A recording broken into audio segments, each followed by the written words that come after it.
जय हिंद दोस्तों। तो आज का लेक्चर शुरू करते हैं। आज के लेक्चर में हम क्या पढ़ने वाले हैं देखिए, हम पढ़ेंगे चैप्टर जिसका नाम है डेप्रीसिएशन। ठीक है, अभी डेप्रीसिएशन देखो, याद रखना कि ये डेप्रीसिएशन का चैप्टर आपके बीकॉम में भी आता है, आपका बीबीए में भी आता है, आपका बीकॉम में आता है, बीबीए में आता है और साथ में आपकी 11th क्लास में आता है। और ये एक ऐसा चैप्टर है जो बहुत ज़्यादा बच्चों को परेशान करता है। मतलब मैंने देखा है कि बच्चे हमेशा इस चैप्टर से चिढ़े रहते हैं, कहते हैं कि ये चैप्टर समझ ही नहीं आता, मुश्किल है, कभी मशीन खरीद लेता है, कभी प्लांट बेच देता है, कभी बॉयलर निकाल देता है, कभी क्या कर देता है। तो हम इसको बहुत ही आसान तरीके से समझेंगे, बस मेरे साथ साथ क्लास को देखना और समझना। चीज़ें बहुत सिंपल है, चुटकी में चैप्टर आपको पूरा दिमाग में बैठ जाएगा। तो सबसे पहले देखो, इसको मैं मिटा देता हूँ। जो हमें चैप्टर पढ़ना है ना डेप्रिसिएशन का, देखो हमें सिर्फ क्वेश्चन करना नहीं सीखना, हमें ये सीखना है कि डेप्रिसिएशन क्या होता है, कैसे काम करता है और किस तरीके से हमें क्वेश्चन को सॉल्व करना है। अगर हमने ये चीज़ सीख ली तो डेप्रिसिएशन के जो क्वेश्चन है वो बहुत आराम से सॉल्व कर पाओगे। तो सबसे पहले हम सीखेंगे इसके इंपॉर्टेंट पॉइंट्स। चलो, तो सबसे पहले क्वेश्चन आता है, क्वेश्चन व्हाट इज डेप्रिसिएशन। ठीक है, बच्चे पूछते हैं कि सर ये डेप्रिसिएशन ही क्या होता है। चलो, तो डेप्रिसिएशन को समझते हैं क्या होता है। इसको समझने के लिए एक एग्जांपल लेते हैं। लेट्स सपोज ये हो आप, ठीक है, आप मतलब कोई भी, जो भी देख रहा है आप में से कोई भी है। अब आपने क्या करा, आपने एक कार खरीदी, ठीक है, मैं ऐसे एक ड्राइंग बनाता रहता हूँ, ठीक है। चल, ये कार खरीदी और ये कार आपने खरीदी लेट्स सपोज 5 लाख रुपए की। कितने की खरीदी? 5 लाख रुपए की, ठीक है। अब जब आप इस कार को लेकर आओगे तो क्या करोगे? जब आप इस कार को लेकर आओगे तो या तो आप इसको यूज करोगे, यानी इस्तेमाल करोगे, चलाओगे, ठीक है, लेके जाओगे, यानी कि इस कार को या तो यूज करोगे या फिर आप इस कार को नॉट यूज ही नहीं करते। सर ऐसे कैसे हो सकता है? हो सकता है, ठीक है भाई, मैं कोई एसेट लेकर आया, मैं उसको चाहे यूज करूं चाहे यूज ना करूं।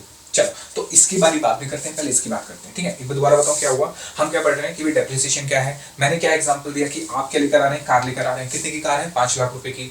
अब इसको क्या करोगे, या तो यूज करोगे या नहीं करोगे, इसके बारे में बाद में कर रहे हैं। अब इसके बारे में बात करें कि आप इसको यूज करोगे।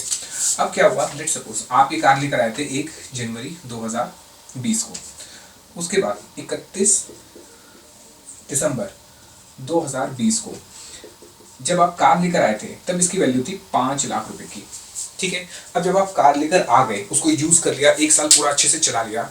अब मैंने आपसे पूछा कि भाई 31 दिसंबर 2020 को इसकी वैल्यू क्या है, तो आपने कहा कि सर मैं मार्केट में पता करने गया तो ये अब 4 लाख रुपए की बिक रही है। कितनी की बिक रही है? 4 लाख की। तो इसका मतलब क्या हुआ कि आपने जो कार खरीदी थी 1 जनवरी 2020 को, कितने की खरीदी थी? 5 लाख की। आज के दिन यानी कि पूरे 12 महीने यूज करने के बाद उसकी वैल्यू कितनी हो गई है? 4 लाख की हो गई है। इसका मतलब इसकी वैल्यू क्या हो गई है? गिर गई है। वैल्यू क्या हो गई है? गिर गई। क्या हो गई? गिर गई। कितने से गिर गई है? सर सिंपल है, 5 में से 4 लाख चले गए तो 1 लाख की वैल्यू गिर गई है। तो जो एसेट की वैल्यू में गिरावट आती है, जो एसेट की वैल्यू में गिरावट आती है उसको क्या कहते हैं? डेप्रिसिएशन। जो एसेट की वैल्यू में गिरावट आती है उसको क्या कहते हैं? डेप्रिसिएशन। ठीक है सर, समझ आ गया कि भाई हम कोई भी एसेट लेकर आते हैं, ठीक है, उसको जब हम यूज करते हैं तो यूज करने पे क्या होता है, उसकी वैल्यू गिर जाती है। तो उसकी जो वैल्यू गिर जाती है ना, जितने की वैल्यू गिरी है, याद रखना, जितने की बची है वो नहीं, जितने की वैल्यू कम हो गई है, जितने की वैल्यू गिर गई है, वो कहलाएगा उसका डेप्रिसिएशन। चल, तो यानी कि समझ आ गया सर कि भाई अगर 5 लाख की कार खरीदते हैं, उसको यूज करते हैं और यूज करने पे उसकी वैल्यू में कुछ गिरावट आ जाती है, उस गिरावट को हम कहते हैं डेप्रिसिएशन। ठीक है, तो चलिए इसका आंसर लिखते हैं। लिखो लिखो depreciation depreciation means decrease in the value of depreciable asset due to use, passage of time ठीक है, नहीं समझ आया? देखो एक बार दोबारा पढ़ते हैं।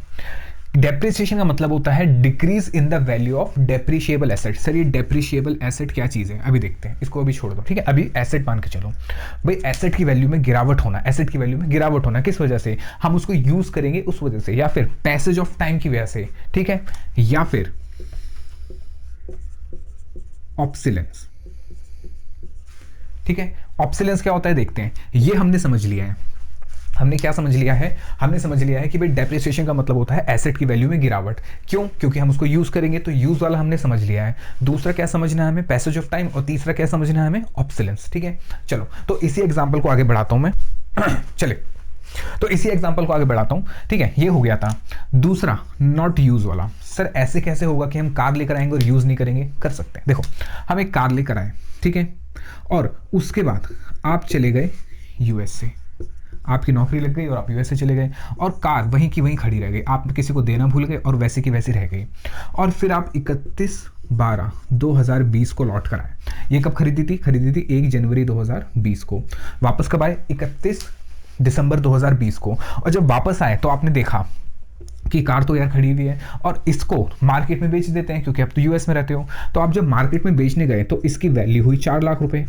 मार्केट में कितने की बिकने की तैयार है? 4 लाख रुपए की। खरीदे कितने की थी? 5 लाख की। आप क्या कहोगे भाई, नई की नई कार है, बिल्कुल नई कार है, और उसको 4 लाख के अंदर खरीद रहे हो। भाई इसके अंदर तो मैंने कुछ चलाया ही नहीं है, लाके सीधी खड़ी कर दी। लेकिन बताओ प्रैक्टिकली वैल्यू गिरेगी नहीं गिरेगी? वैल्यू गिरेगी।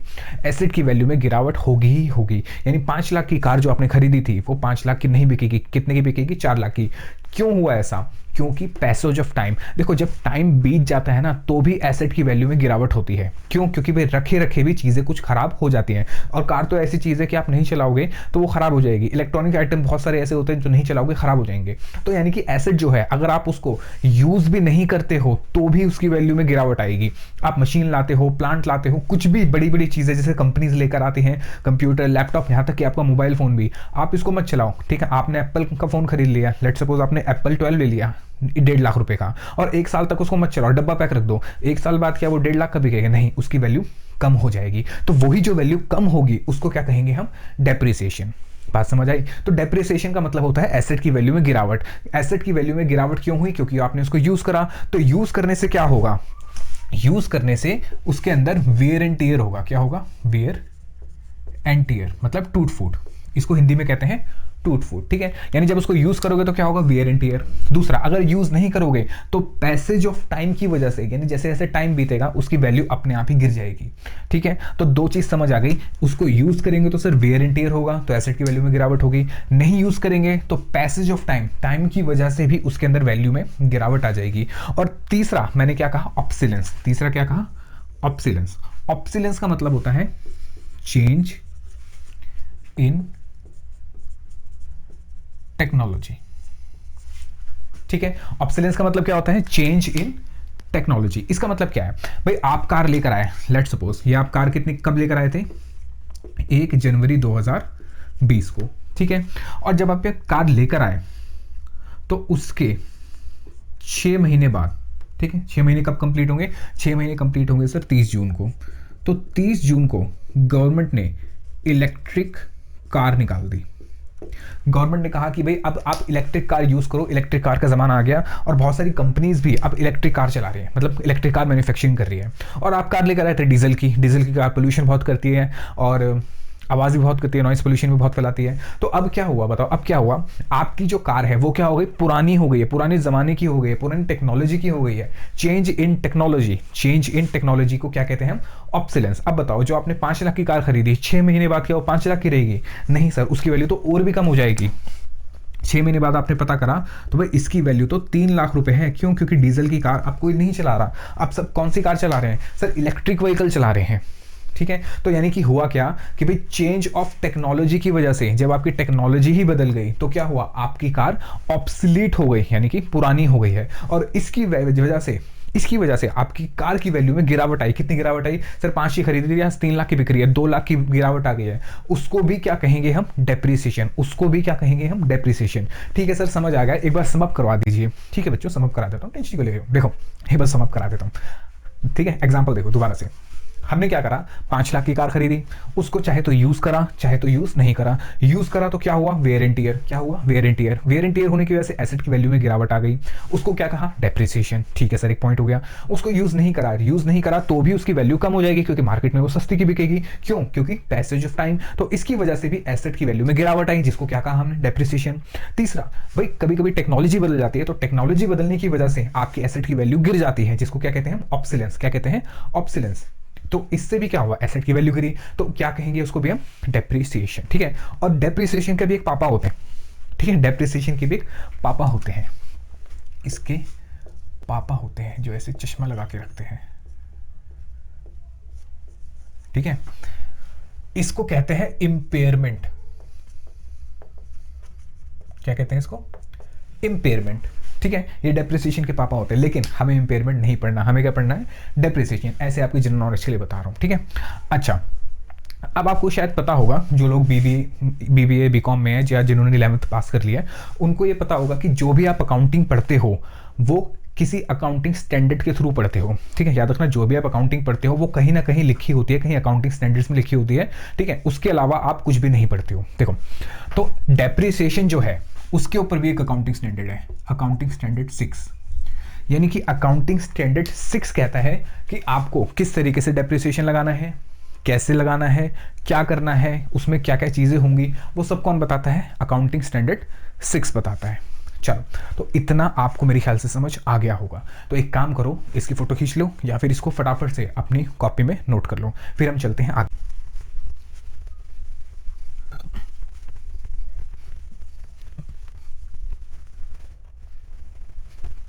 चलो, next question, sir what is depreciable asset. यानी कि अगर आपसे अगर कोई पूछे कि भाई डेप्रिसिएशन किस पे लगता है, तो आपके जवाब दोगे, या 99% बच्चे क्या कहते हैं, जब भी मैं उनको पढ़ाता हूँ मैं पूछता हूँ कि भाई डेप्रिसिएशन किस पे लगता है। यहाँ तक कि जो एमकॉम कर रहे हैं, बीकॉम कर रहे हैं, या जो सीए भी कर रहे हैं ना, सीए फाउंडेशन में जो है, उनसे भी मैं पूछता हूँ कि भाई बताओ डेप्रिसिएशन किस पे लगता है। तो सब क्या कहते हैं, देखो क्या क्या जवाब मिलते हैं, बड़े मज़ेदार से जवाब मिलते हैं। क्या क्या कहते हैं सर प्लांट पे लगता है, कोई कहता है सर मशीनरी पे लगता है, ठीक है, कोई कहता है सर बिल्डिंग पे लगता है, ठीक है, और कहीं लोग कहते हैं कि सर फिक्स एसेट पे लगता है, ठीक है, और कुछ तो और भी लोग महान होते हैं, ठीक है, वो कहते हैं कि सर डेटर पे भी लगता है, वो डेटर पे भी डेप्रिसिएशन लगा देते हैं। यानी डेटर वो होता है जिसको मैंने उधार में सामान बेचा है, अब मुझे इससे पैसे लेने हैं, मैं इसके घर जाके इसको घिस दूंगा और बोलूंगा आप पे डेप्रिसिएशन लग गया, वेयर एंड टेयर हो गया आपका। कुछ लोग ऐसे भी करते हैं, ठीक है, पर ये नहीं करना। अच्छा, तो अब यहाँ पे आपकी कन्फ्यूजन सॉल्व हो जाएगी। डेप्रिसिएशन किस पे लगता है, तो डेप्रिसिएशन लगता है, याद रखना, ना तो इन पे, इनमें से किसी पे भी नहीं, डेप्रिसिएशन लगता है चलो, तो सर ये डेप्रिसिएबल एसेट क्या होते हैं, तो इसका मतलब सर सारे एसेट पे डेप्रिसिएशन नहीं लगता, नहीं, ठीक है, याद रखना। जनरली लोग कहते हैं कि फिक्स एसेट पे डेप्रिसिएशन लगता है, पर ऐसा गलत है। अकाउंटिंग स्टैंडर्ड 6 कहता है कि ऐसा नहीं है। फिक्स एसेट तो बहुत सारे होते हैं, कुछ ऐसे फिक्स एसेट भी होते हैं जिन पे डेप्रिसिएशन बिल्कुल भी नहीं लगता है। सर ऐसा कौन सा फिक्स एसेट है जिस पे डेप्रिसिएशन भी नहीं लगता, देखो जो माइंस होती है, माइंस यानी खदानें, जैसे कि गोल्ड माइन होती है, जैसे कि केजीएफ है, Kolar gold field, gold mine, ठीक है, और कोल माइंस होती हैं, ये भी हमारे फिक्स एसेट होते हैं। डायमंड की माइंस होती हैं, फिक्स एसेट होते हैं। इन माइंस पे डेप्रिसिएशन नहीं लगता है, ठीक है, इस पे डेप्रिसिएशन नहीं लगता है। और बताता हूँ, जैसे कि जो लोग घोड़े पालते हैं, हॉर्स ब्रीडिंग करते हैं, ठीक है, आपको पता है हॉर्स ब्रीडिंग भी एक बिजनेस होता है। और जो लोग कैटल फार्मिंग करते हैं, यानी कि दूध का बिजनेस करते हैं, बहुत बहुत बड़ी जगहों पे क्या कहते हैं, ये पालते हैं, अपने भैंस पालते हैं, गाय पालते हैं, और जो अंडों का बिजनेस करते हैं, मुर्गियाँ पालते हैं, तो ये सारे के सारे क्या होते हैं, इनके लिए फिक्स एसेट होते हैं। हॉर्स हो गया, और काव हो गई, बफेलो हो गई, ये सारी चीज़ें जो होती है इनके लिए क्या होती है, ये फिक्स एसेट होते हैं। लेकिन बताओ, घोड़े पे डेप्रिसिएशन लगा सकते हो, यानी कि आपने घोड़ा खरीदा और 1 साल बाद जाके उससे पूछ रहे हो कि भाई बता घोड़े तू कितना चल गया, कितना वेयर एंड टेयर हो गया, तेरी वैल्यू में कितनी गिरावट आ गई, बता सकते हो, नहीं, तो उस पर डेप्रिसिएशन नहीं लगता है। ऐसे ही काव या बफेलो, ठीक है, उससे आप दूध निकाल रहे हो, उसकी वैल्यू में गिरावट आ रही है क्योंकि उसकी दूध देने की क्षमता धीरे धीरे कम हो जाती है, तो क्या उसके पर आप डेप्रिसिएशन लगा सकते हो, उसको घिसावट कर सकते हो, उसकी वैल्यू गिरा सकते हो, नहीं, उस पर वैल्यू गिरेगी, लेकिन एज पर AS6 डेप्रिसिएशन नहीं लगेगा। यानी इतनी बात समझ आ गई सर। बहुत सारे फिक्स एसेट ऐसे होते हैं जिन पे डेप्रिसिएशन नहीं लगता है। ठीक है, तो सर डेप्रिसिएशन किस पे लगता है? सिंपल आंसर है, डेप्रिसिएशन लगता है डेप्रिशिएबल एसेट पे। तो सर डेप्रिशिएबल एसेट क्या होता है? लिखो, इसका आंसर बहुत सिंपल है। डेप्रिशिएबल एसेट्स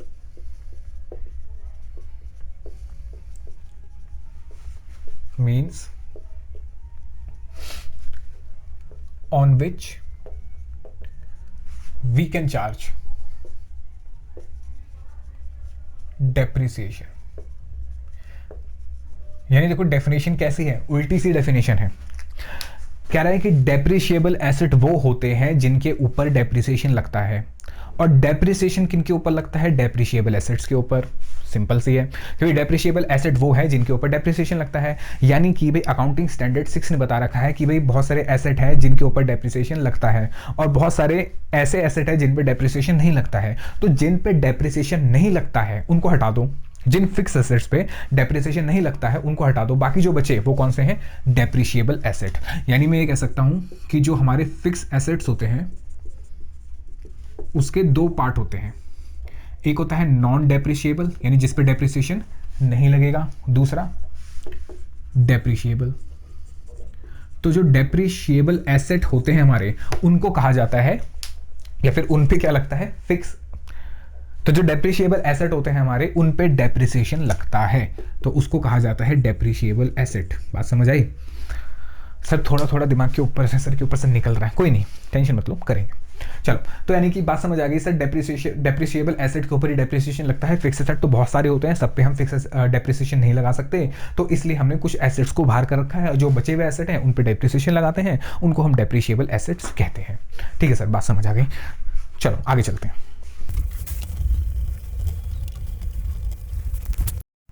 ये तो समझ आ गया सर कि डेप्रिसिएशन होता है एसेट की वैल्यू में गिरावट। ये भी समझ आ गया कि सब फिक्स एसेट पे डेप्रिसिएशन नहीं लगता, सिर्फ डेप्रिशिएबल एसेट्स के ऊपर, फिक्स एसेट के ऊपर ही डेप्रिसिएशन लगता है। तो सर अब इसके अंदर यानी कि क्वेश्चंस हमें कैसे करने हैं, एग्जाम में क्या आएगा, कैसे कैसे सॉल्व करना है। तो सबसे पहले देखो, डेप्रिसिएशन को समझने से पहले मैं आपको इसकी थोड़ी बेसिक लर्निंग और बताता हूँ कि किस तरीके से क्वेश्चन आता है और कैसे इसको सॉल्व करना है आपको। ठीक है, देखो सबसे पहले डेप्रिसिएशन को आपको देखना कैसे है। देखो आपका पॉइंट ऑफ व्यू है ना डेप्रिसिएशन का, कैसा होना चाहिए। डेप्रिसिएशन के दो पार्ट, डेप्रिसिएशन के दो पार्ट। पहला पार्ट रिकॉर्डिंग इन बुक्स। ठीक है, यानी डेप्रिसिएशन को हम अपने बुक्स यानी अकाउंट्स में किस तरीके से रिकॉर्ड करेंगे, अपने अकाउंट्स में, बुक्स में किस तरीके से रिकॉर्ड करेंगे। दूसरा, चार्ज ऑफ डेप्रिसिएशन।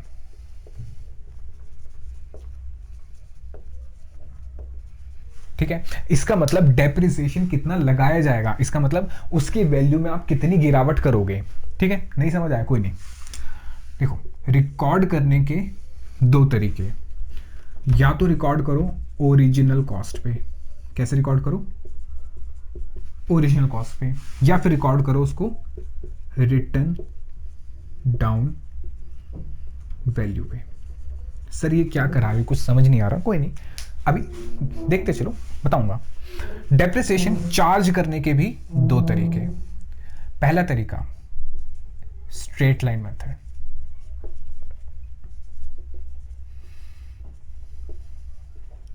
ठीक है, इसको हम ओरिजिनल कॉस्ट मेथड भी कहते हैं। ठीक है, याद रखना, ये अलग है, ये अलग है, इन दोनों को मिक्स मत करना। ये अलग है, ये अलग है। इसको हम इंस्टॉलमेंट मेथड भी कहते हैं। क्या कहते हैं? इंस्टॉलमेंट मेथड, या फिर फिक्स चार्ज मेथड भी कहते हैं। ठीक है, डेप्रिसिएशन लगाने के भी दो तरीके। क्या? एक तो स्ट्रेट लाइन या फिर ओरिजिनल कॉस्ट। ये एक ही है, ये सारे एक ही है, बस नाम अलग अलग है। ठीक है, ये सब एक ही है। ठीक है, ये सब एक ही है। दूसरा, या फिर return down value method. Sir यहां भी लिखा, यहां भी लिखा, दोनों अलग अलग है, याद रखना, ये दोनों अलग है, इनको मिक्स मत करना। ये कुछ और बात बता रहा है, ये कुछ और बात बता रहा है। ठीक है, अभी समझाऊंगा। चलो, रिटर्न डाउन वैल्यू मेथड और diminishing balance method, diminishing balance method, ठीक है, इसके दो नाम हैं, रिटर्न डाउन वैल्यू मेथड या फिर डिमिनिशिंग बैलेंस मेथड। चलिए सर समझ आ गया, कहाँ से समझ आ गया, बिल्कुल समझा ही नहीं, समझो जरा। देखो अब डेप्रिसिएशन को करना कैसे है, देखो क्वेश्चन कैसे आएगा और कैसे समझ के करना है। देखो सबसे पहले डेप्रिसिएशन को देखो, डेप्रिसिएशन को बुक्स में रिकॉर्ड करने के दो तरीके, यानी कि यहाँ पे मैं डेप्रिसिएशन को लिखने की बात बता रहा हूँ, यानी डेप्रिसिएशन को किस तरीके से आपको बुक्स में रिकॉर्ड करना है, किस तरह से आपको अकाउंट्स में लिखना है, ठीक है। यानी कि क्या होगा कि जब भी लेट्स सपोज आप अपने आप को हमेशा अकाउंटेंट मान के बैठो कि आप कौन हो, अकाउंटेंट, ठीक है, अपने अच्छे से कर लो, ठीक हो, सीधे बैठ जाओ, आप अकाउंटेंट हो, ठीक है। अब क्या होगा, जो एसेट है, एसेट आएगा, ठीक है, तो जब भी एसेट आएगा तो आपको सवाल पूछना है, क्या सवाल पूछना है, सर इसको कैसे रिकॉर्ड करना है बुक्स में, ओरिजिनल कॉस्ट पे रिकॉर्ड करना है, ये बताऊंगा क्या होता है, ठीक है, या फिर रिटर्न डाउन वैल्यू पे रिकॉर्ड करना है। बात समझ आई, दोबारा बताता हूं। क्या हुआ कि भाई आप एक मोबाइल लेकर आए, ठीक है, आपने मोबाइल को डेप्रिसिएशन लगाओ, डेप्रिसिएशन का चैप्टर आ जाएगा, आप एक मोबाइल लेकर आए 1.5 लाख रुपए का, ठीक है, ये है ऑरेंज का आईफोन, ठीक है, ऑरेंज का ओ फोन है ये, ठीक है, आपने नई कंपनी का फोन लिया, ऑरेंज का ओ फोन 1.5 लाख रुपए का, चलो उसको और बढ़ा देते हैं, 2.5 लाख रुपए का लिया।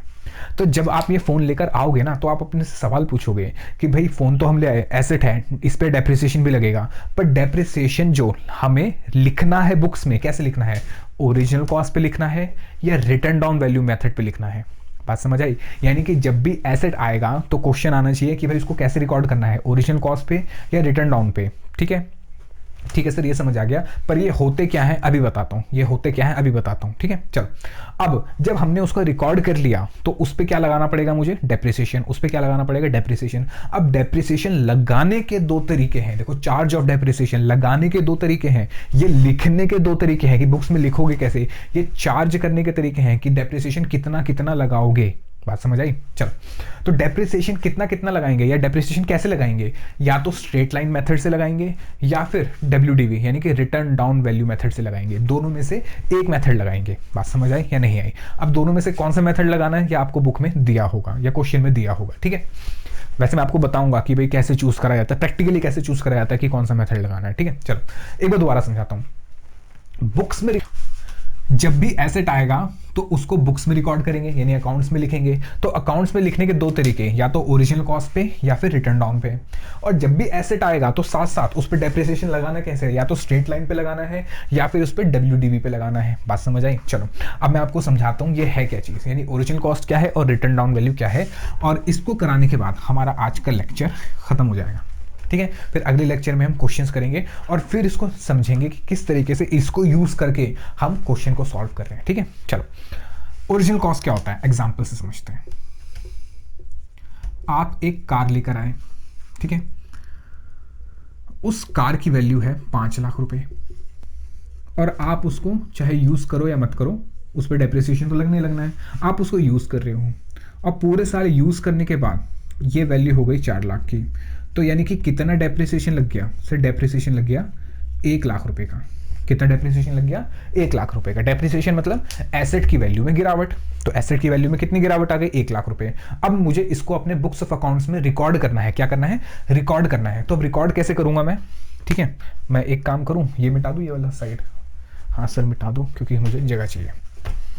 ये तो आपने लिख ही लिया होगा, नहीं लिखा तो एक बार वापस जाओ और लिख लो।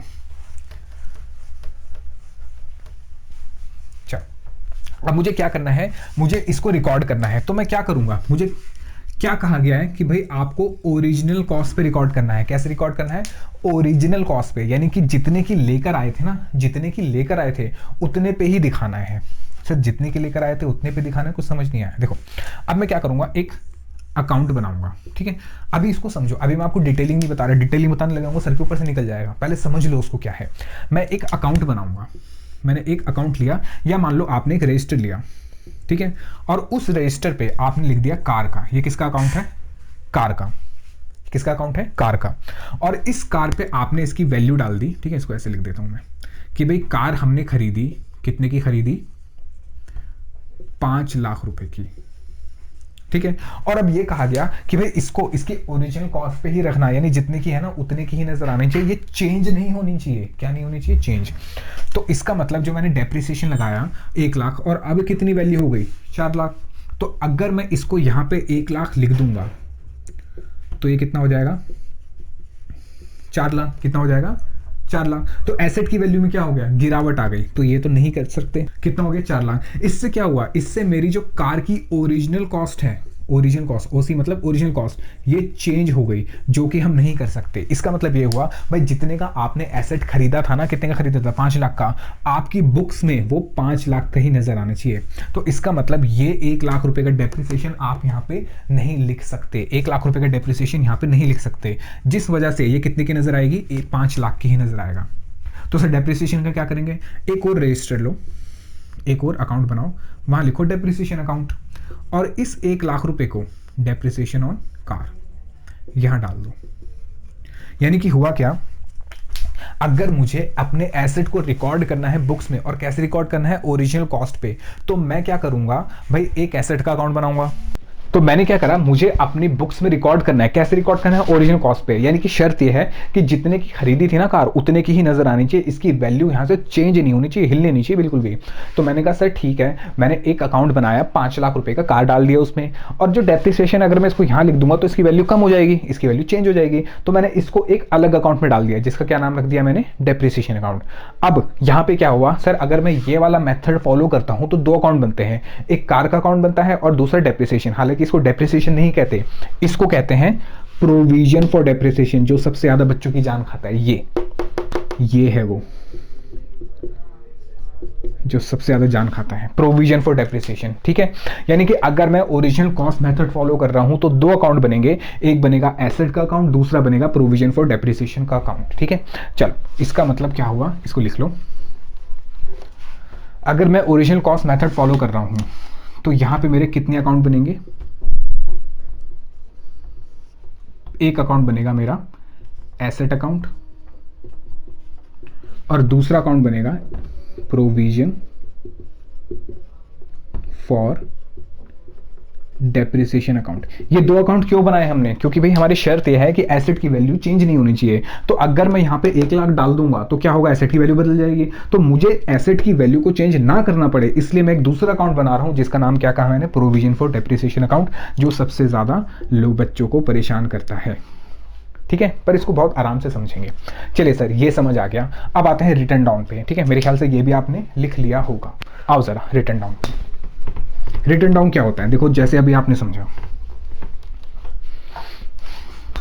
इसमें क्या होगा? इसमें जो वैल्यू है, जो एसेट की वैल्यू है, जितने की बच गई ना आपके पास, बची हुई वैल्यू पर एसेट को दिखाओ। यानी कि अब क्या होगा? आपने कार खरीदी, कितने की कार खरीदी? 5 लाख की, और उसको क्या करा? यूज करा। यूज करने के बाद कितने की हो गई? 4 लाख की। अब इसका कहने का मतलब है जितने की आपके पास बच गई है ना, आप उतनी उतनी की दिखाते चलो, कोई अलग अलग अकाउंट बनाने की जरूरत नहीं है, एक ही में कर लो काम।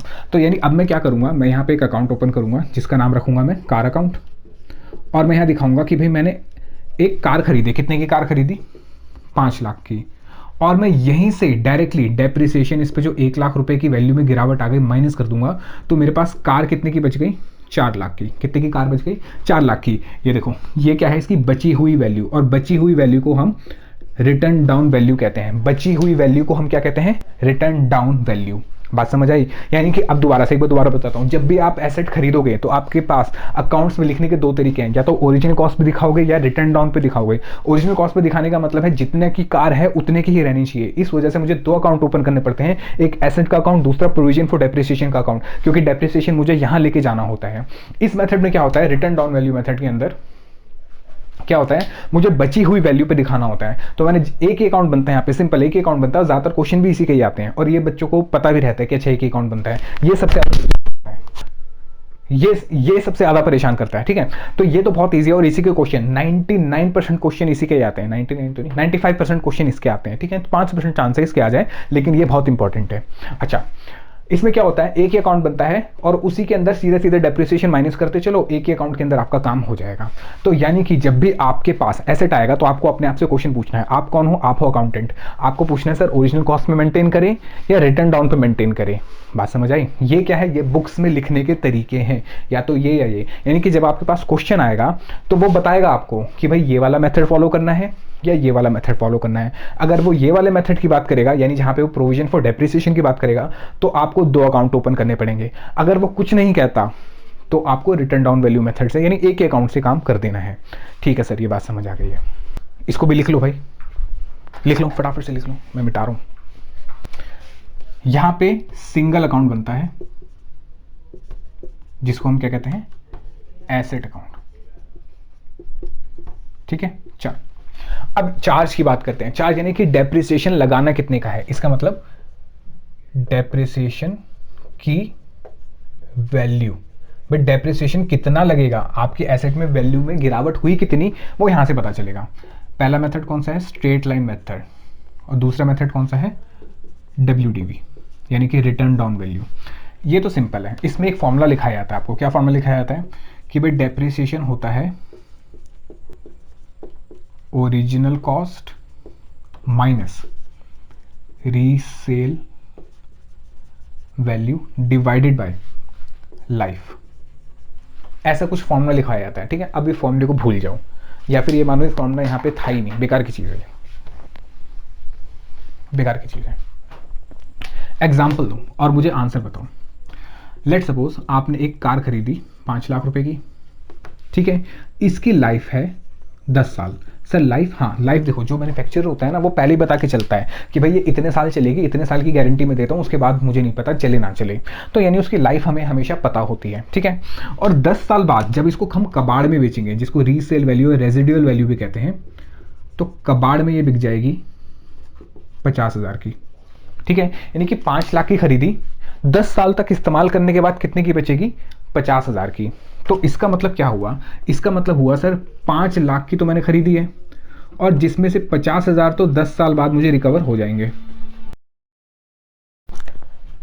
तो यानी कि हमने कितने की खरीदी, 5 लाख की खरीदी, और 50,000 तो मुझे इसमें से रिकवर हो जाएंगे, क्योंकि भाई मैं 10 साल बाद इसको कितने की बेच दूंगा, 50,000 की। तो अल्टीमेटली जेब से गए कितने, 4.5 लाख। और ये 4.5 लाख रुपए कितने साल के लिए खर्चा है, ये 10 साल के लिए खर्चा है, क्योंकि इसकी लाइफ कितनी है, 10 साल। यानी कि 5 लाख रुपए की कार खरीदी और कंपनी वालों ने कहा कि 10 साल बाद 50,000 का इसका कबाड़ बिक जाएगा। तो अल्टीमेटली मेरी जेब से खर्चा कितना हुआ, 50,000 तो रिकवर हो जाएंगे, ये हो जाएंगे रिकवर। तो यानी कि अल्टीमेटली जेब से खर्चा कितना हुआ, 4.5 लाख का। लेकिन ये 4.5 लाख का खर्चा एक बार का नहीं है, ये 10 साल का खर्चा है, 10 साल का, क्योंकि कार जो है वो 10 साल चलेगी। कार कितने साल चलेगी, 10 साल। तो इसका मतलब हर साल का खर्चा कितना हुआ, हर साल का खर्चा कितना हुआ, भाई सिंपल है, 4.5 लाख रुपए अगर आपके 10 साल के हैं तो 10 से भाग कर दो, 10 से डिवाइड कर दोगे तो कितना आएगा, 45,000 रुपये। ये आपका साल भर का खर्चा है पर एनम। इसी को कहते हैं डेप्रिसिएशन, और यही फॉर्मूला यूज करा हुआ है आपका। एक बार दोबारा फॉर्मूला बता दूं, क्या था फॉर्मूला, स्ट्रेट लाइन मेथड का ओरिजिनल कॉस्ट, बताओ ओरिजिनल कॉस्ट कितनी है, ओरिजिनल कॉस्ट थी 5 लाख, उसमें से माइनस कर दो, क्या माइनस कर दो, रीसेल वैल्यू।